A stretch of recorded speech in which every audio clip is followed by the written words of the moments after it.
دنیا کا دستور ہے جب کوئی اہم ایونٹ ہونے والا ہوتا ہے نا اس کی اناؤنسمنٹ کی جاتی ہے۔ نبی پاک علیہ الصلوۃ والسلام وجہ تخلیق کائنات ہیں۔ He is the reason of the all creation۔ اور یہ حدیث قدسی میں ہے، اللہ فرماتا ہے اے محبوب میں تمہیں نہ بناتا تو یہ کائنات نہ بناتا۔ جبھی تو اعلیٰ حضرت کہتے ہیں نا زمین و زمان تمہارے لیے، مکین و مکان تمہارے لیے، چنین و چنا تمہارے لیے، آقا بنے دو جہاں تمہارے لیے۔ تو یہ کائنات نبی پاک کے لیے بنی ہے۔ تو اب آپ کی آمد کا وقت تھا تو ایک ایسا اناؤنسمنٹ دنیا میں ہوا، ایسے واقعات ہونے لگے کہ دنیا کو گویا جھنجھوڑ دیا گیا۔ آقا علیہ الصلوۃ والسلام کی ولادت سے 55 دن پہلے ایک بڑا کمال کا واقعہ ہوا، اور یہ واقعہ کیا تھا؟ یمن کا بادشاہ تھا ابرہہ۔ اس نے ایک پلان کیا کہ یہ مسلمان کعبے کا طواف کیوں کرتے ہیں، کعبے پہ جا کر حج کیوں کرتے ہیں، کیوں نہ میں کعبے کو ہی گرا دیتا ہوں اور معاذ اللہ اس کو تہس نہس کر کے اس کے پتھر لے کر یمن میں کعبہ بنا لوں گا، پھر یہ سارے لوگ میرے پاس آئیں گے۔ اب اس نے پلان کیا کہ مکے پر اٹیک کرنے کے لیے، دیکھیں اس زمانے میں تو جو لڑائی ہوتی تھی وہ گھوڑوں پر اور اونٹوں پر ہوتی تھی، وہ ہاتھیوں کا لشکر لے کر چلا گیا، مکے کا گھیراؤ کیا، اور پھر کیا کیا؟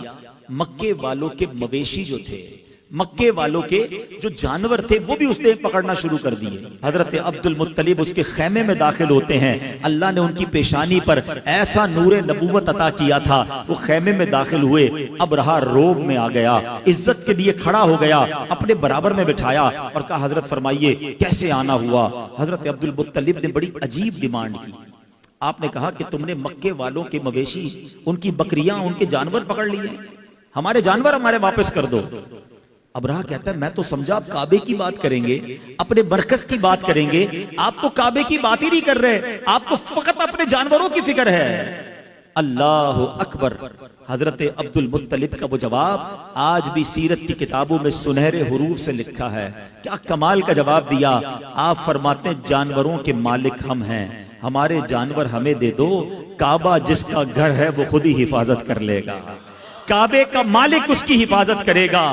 ابرہہ کو بات سمجھ نہ آئی، وہ سمجھنے لگا کہ لگتا ہے کنفیوز ہو گئے ہیں، لگتا ہے ڈر گئے ہیں، جانور چھوڑ دیے گئے۔ حضرت عبد المطلب نے عجب اناؤنسمنٹ کیا، مکے والوں سے کہا سارے لوگ اپنے جانور لیں اور پہاڑوں پر چلے جائیں۔ Nobody dare to resist، کوئی وہاں پر رکاوٹ لینے کے لیے تیار نہیں ہے۔ فقط حضرت عبد المطلب اب کعبے پر جاتے ہیں، کعبے کی دیوار کو تھامتے ہیں اور وہ رکت انگیز دعا کرتے ہیں کہ اے رب کریم، اے کعبے کے مالک، آج تجھے اپنی قدرت کا نظارہ دکھانا ہے، آج ان ظالموں کو تو نے بتانا ہے کہ تو اور تیرے ماننے والے حق پر ہیں۔ آپ رکت انگیز دعائیں کرتے رہے، اللہ کو پکارتے رہے، اور اس کے بعد آپ بھی کعبے کے سے دور ہو کر پہاڑ پر چلے گئے۔ ابرہہ نے آرڈر دیا کہ ہاتھی چلیں اور کعبے کو تہس نہس کر کے رکھ دیں، مگر اب دنیا نے ایک عجب نظارہ دیکھا۔ اب اللہ نے اپنی قدرت کا ایک عجب نظارہ دکھایا۔ جس ہاتھی پر ابرہہ بیٹھتا تھا وہ ہاتھی اپنی جگہ سے ٹس سے بس نہیں ہو رہا تھا، کعبے کی طرف رخ کرتے تھے وہ موو نہیں کرتا تھا، اس کا رخ چینج کرتے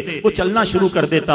اور اب اللہ کریم نے اس کے مقابلے کے لیے کیا بھیجا؟ دنیا کا دستور ہے آرمی کا مقابلہ آرمی کرتی ہے، نیوی کا مقابلہ نیوی کرتی ہے، ایئر فورس کے لیے ایئر کرافٹ بھیجے جاتے ہیں۔ اب ہاتھی ہیں اور مقابلے کے لیے بھیجا کیا ہے میرے رب نے؟ مٹھی میں آنے والا پرندہ ابابیل۔ ارے چیل جتنا پرندہ بھی کوئی نہ بھیجا، رب نے ابابیل کے لشکر بھیجے جو خود مٹھی میں آ جاتا ہے، جس کا اپنا وزن چند گرام ہے۔ بتاؤ اس کی چونچ اور اس کے پنجوں میں کتنا بھاری کنکر ہوگا، کتنے چھوٹے سے کنکر ہیں، مقابلہ ہاتھی سے ہے۔ اللہ اکبر۔ رب کریم نے اپنی قدرت کا کیسا نظارہ دکھایا۔ اور آج لوگ کہتے ہیں کہ فلاں سپر پاور نے جناب بڑے گائیڈڈ میزائل بنا لیے ہیں، ٹارگٹ سیٹ کر دو، میزائل جا کے وہیں ہٹ کرتا ہے۔ اللہ اکبر۔ آؤ میں بتاتا ہوں 1450 سال پہلے میرے رب نے ابابیل کے ان پنجوں میں کیسے گائیڈڈ میزائل دیے تھے۔ ہر کنکر پر ہاتھی سوار کا نام لکھا تھا، اس سوار کا نام موجود تھا۔